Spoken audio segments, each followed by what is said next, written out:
In the words of Adam Sandler and Billy Madison, now you're all in big, big trouble.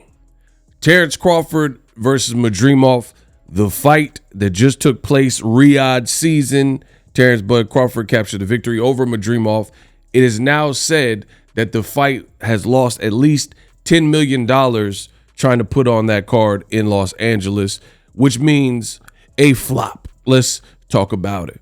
Now, Kevin Iole, a boxing reporter, longtime boxing and UFC guy, he had published a report. I've highlighted it for you guys, and the link will be in the description so you can check it in its entirety. But according to this new report that was published today, it is suggesting that Crawford versus Madrimov fight lost at least not $5, but $10 million. But wait, there's more. And I highlighted this in yellow so you guys can see it, right? And it reads, scores of tickets, thousands of them. Hold on. Let's get it all the way right. Boom. You never know. Scores of tickets, thousands of them were given away for the Crawford Madrimov show, and still the stands weren't full. Tickets were way overpriced, and even when they were cut dramatically, it's not like there was a massive demand. The business failure of Saturday's show in Los Angeles is just another example in a long list of failures to do the right thing. Oh, man. Hey, why you gonna let ego do you like this? Hey, you gotta do something, baby. But we not done. Something special. The Crawford Madrimov card in Los Angeles last week, the first Riyadh season event put on by the Saudis in the United States, likely lost more than $10 million. More than $10 million. More than $10 million. Several sources, it says several, so multiple people are saying this. Several sources told KevinIole.com the pay-per-view sales were negligible, meaning it didn't do any real traction. That show had its own set of issues, but there's little doubt signal theft that was significant. I mean, but I'm not even going to get into the piracy stuff, because the simple fact is every show, be it Canelo, Gervonta Davis, anybody in 2024 is likely affected by piracy. You know, that's just kind of common sense.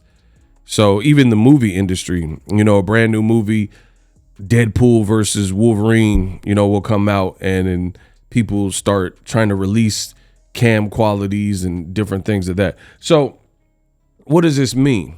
This means that your boy Ego has been right. I continue to be right. The best in the business. And it's not even close. You guys are going to pay. I told you, you will pay. Oh, yeah. I'm going to make y'all pay. I'm going to make y'all pay because I'll be on the front lines. Y'all know I don't do no capping. I get on here and just do my videos, keep it real with you.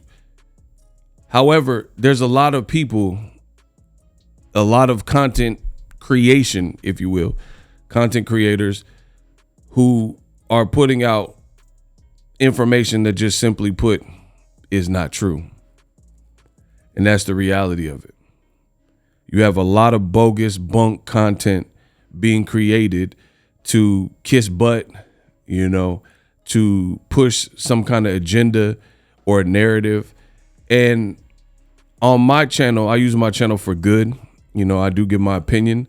But at the end of the day, my opinions are always formed based on the intel and the data. I always survey the scene.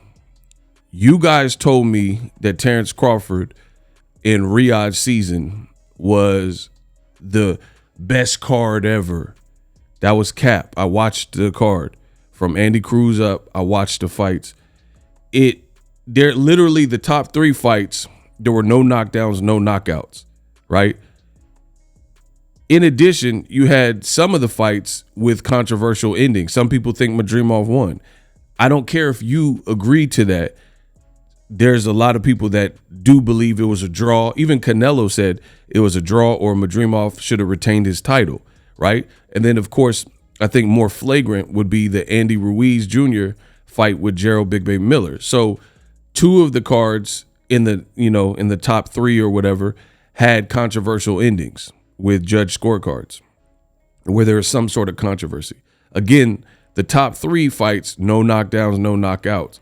And I think overall people expected more from maybe Pitbull Rayo, and Ruiz said he hurt his hand and looked tired in the second round. So I think people expected more of banger fights, even the fight with Crawford and Madrimov. Now, me as a boxing fan, I could respect it. It was high-level work where you had 2 guys who are competent and neither wanted to make a mistake or show their hand too much. So the fight kind of played out like that, especially early, where it was just like a cat and mouse game.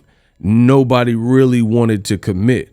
But back to Crawford's star power, you guys told me that I was wrong. Remember when I made videos, because Terence Crawford, he said that this fight is bigger than the Errol Spence fight. Oh, it makes me laugh. I'm going to repeat that. Terence Crawford said he believes this fight is bigger, right? And then he started saying, oh, the promotion, I can't go anywhere without seeing Riyadh season flyers and billboards, and they had people walking around with signs. But like I said before the fight, what does that matter if you're not going to do a bigger live gate than Errol Spence Jr.? See, this is what I'm saying. Terence Crawford, back to the bad business bud. Bad business bud in the sense of you're impressed with your name on the side of a building. You're impressed with human billboard signs and people walking around passing out flyers to your show and a bunch of goofy gimmick stuff. But any real business is not concerned with that, more so than they're concerned with the end all be all, which is the bottom line. And Turkey, if he's a billionaire or whatnot, he has money to burn. So maybe he doesn't care about the losing money. I don't know. I don't know his situation, but this doesn't help the sport of boxing. And again, you're not going to confuse the public and make Crawford into the star you want him to be by throwing money at it. It's like Bob Arum. This is just an analogy. It's like Bob Arum owning a car, right? Bob Arum dumped money into this vehicle, and then the upholstery was bad, so he got that reupholstered. The radio didn't work. He got that fixed. It was leaking, bad transmission, bad engine, paint job. He had all these expenses where he had to, invest and dump money into this car. And then the car still gave him problems and it still didn't run. So Bob Arum, he moves on with it and he just says, you know what, this car is more headache than it's worth. And he sells the car. BOK Prime, PBC, they have the car and they immediately sell the car. So Turkey Al-Sheikh gets the same vehicle that's been through the hands of PBC, BOK Prime, and the longest owner, which is, and I'm not saying that Bob Arum owns Crawford for the record, but I'm just making an analogy. So the person who was in possession of the car for the longest, Bob Arum, he already dumped money. He already told you what it was. Bob Arum, boom, you guys see it right there. It says Bob Arum, and we now know that he was right. Bob Arum on Terence Crawford, we've lost money on every fight. This is what Bob Arum has been saying about Terence Crawford. Terence Crawford, he's a terrific fighter, and I just can't make any money. Every time that Crawford fights, it's a loss.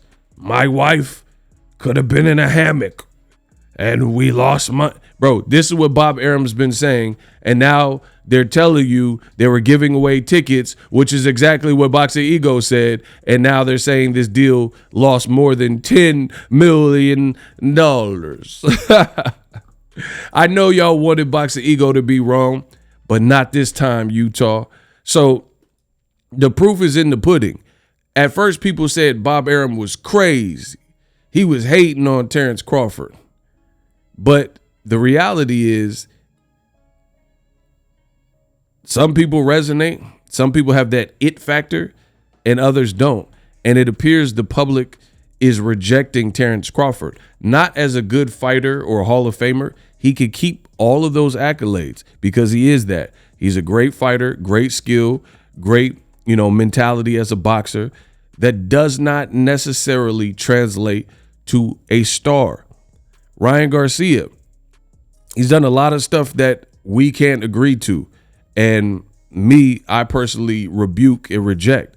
But I can't take away from Ryan Garcia, his generation. Audiences are into, what fights he got going on, and he got a following. It's just what it is. So you don't have to like it. People want to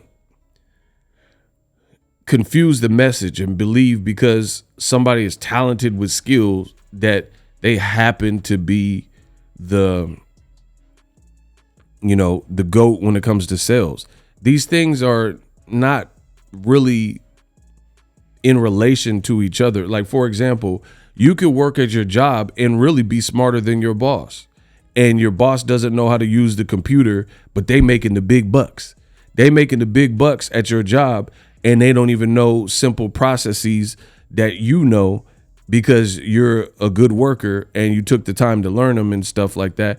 And then they do whatever they do, making more than you. And that's just the reality of the world we live in. Maybe they kiss better butt than you, or they had connections, or they came in at a certain time or whatever. So you're stuck in this position making X amount of dollar, but then you're more knowledgeable than your manager. It's no different in boxing. You could have someone who has less skills, or let's say is an influencer or something, came from a different world. But if they resonate and it's clicking and they're putting on events and getting on the mic, like Jake Paul, and then he could do a fight with whoever, Mike Tyson or Anderson Silva, Nate Diaz, and get people to talk, then, hey, it is what it is. Terence Crawford, I told you, he's a great fighter, but he's missing that dynamic. Now, the other thing is this. Turkey said that Crawford is a megastar. Eddie said the fight was a sellout. Boom. We got receipts. On my channel, you never have to worry about it. We got receipts. He said before the fight, because there was a lot of commotion that the fight hadn't sold out. To everyone, and Timothy Bradley included, tickets for Riyadh season card in LA are sold out! ! Crawford is a true megastar and the #1 pound for pound. Very excited for the business opportunities ahead. So he literally tried to refute the notion that Crawford can't sell by saying and posting this and saying it was a sold out event, right? And the tickets were sold out. And Crawford is a true megastar. But the funny thing is, men lie, women lie, numbers don't. You could put these graphics out and try to confuse the public and say it's sold out. But I know people that were at the event and they have footage, and there's sections, gaping holes in sections where it's closed off or it's blacked out or there's no people sitting. So where's this alleged sellout in a soccer stadium? You see what I'm saying? So again, this is what I said. You have others and content creators who put out notions that refuted what I'm saying. Like, oh, Crawford's a big star, or this event is a massive, big event and Crawford sold it out. Okay, so explain how they lost $10 million. Explain why there's footage of people leaving. Explain how and why Eminem, the day of the fight, gave away free cards to his 42 million followers. Boom. I told you, I come with receipts. The boy Marshall. I'll show you Marshall. LA stands. Sign up for a chance to win free tickets to Eminem's performance live at the BMO. So he has 42 million. Marshall has 42. And he had a sign up with a link, and they were just giving away tickets to people who would sign up. I know for a fact, because I also have in my possession, they sent an email, because initially they wanted, because they don't want the Eminem, crowd to look sparse. So initially, a lot of people who got free tickets, they told them that they can only be there for the Eminem performance, and then they would have to leave, right? So come watch an Eminem show, have the crowd look lit and filled out. Then they received an email, because they signed up through their email or whatever, and they were contacted saying, hey, you guys can stay for the main event and watch the Crawford Madrimov fight. So this is the definition of fake it till you make it. You have a fake crowd, and this is another thing that I noticed in real time. If you notice, for the amount of, just hear me out, for the amount of people that were in that building, I've been to fights that had less people than that, but you can't even hear yourself talk to your neighbor, because with less people, it didn't matter, because they were all true boxing fans, not this fake, like some people coming to see Eminem, and literally there's some people that were coming to see Eminem, they don't even know who Crawford was. I seen the conversations, right? They thought they're coming for a free Eminem show, so they're like, cool. And they're like, oh, we get to stay for a boxing match? I didn't even know. They don't know nothing about Madrimov, and they didn't know nothing about Crawford. So again, that's not how you churn out and produce a star in America, because these people, they're not buying Crawford shirts. They're not supporting Crawford. They came to see Eminem.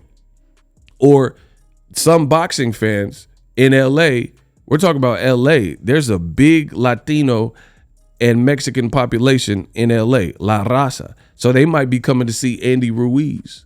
They might be coming to see El Rayo. They might be coming to see Pitbull Cruz, right? And Terence Crawford was just almost like an addition. You know what I mean? Like, additionally, we get that. But this is what I said. They could have put Crawford as like the fourth fight down and put Pitbull versus Rayo, even though the fight didn't really produce like I thought.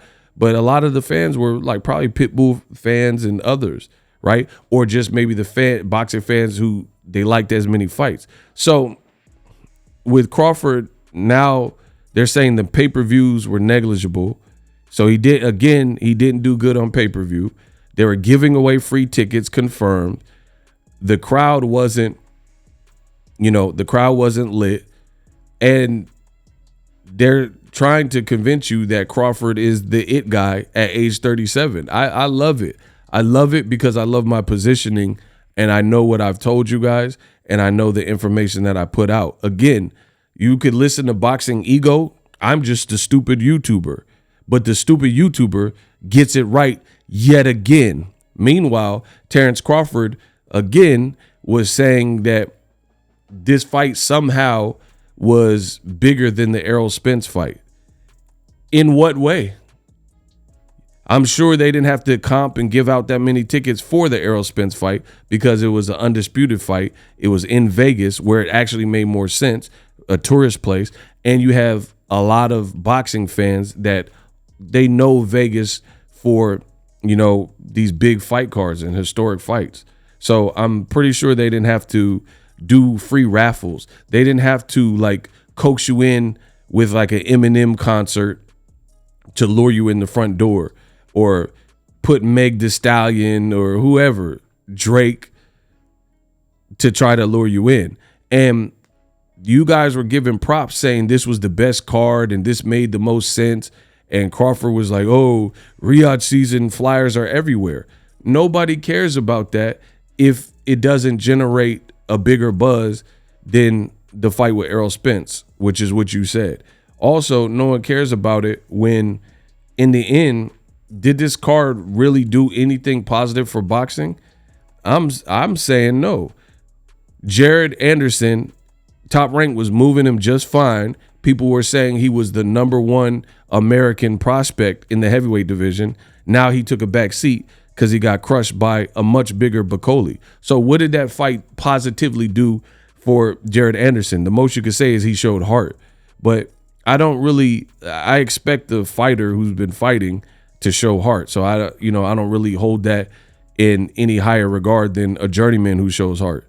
You know what I mean? Heart is heart. You either got it or you don't. So that really hurt Jared Anderson's career.